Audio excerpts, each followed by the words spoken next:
taxpayer needs to gather a lot of different kinds of documents to work on their tax return.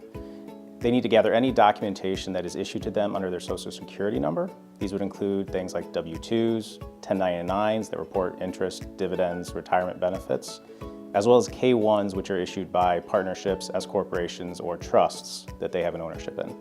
If a taxpayer owns a business or a rental property or rental properties, they need to gather anything that supports the income and deductions related to that activity and give that to their tax preparer as well.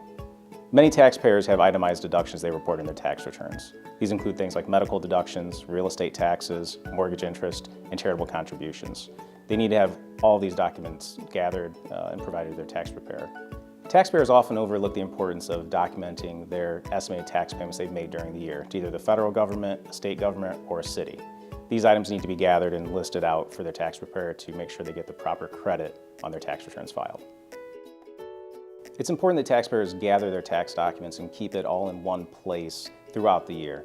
A great way to do this is an expandable file folder with separate pockets that you can separate out your itemized deductions, your medical expenses, your sources of income, and statements you receive throughout the year. For taxpayers that also own a business or rental properties, they want to maintain those documents in a separate location as well, but they want to make sure they keep it separate from their personal tax information. Once a taxpayer identifies where they're going to store their documents for tax purposes, they need to maintain those documents throughout the year, instead of waiting until the end of the year or maybe even tax season to start gathering that information. By compiling it as you go through the year, it'll make the year-end work much easier.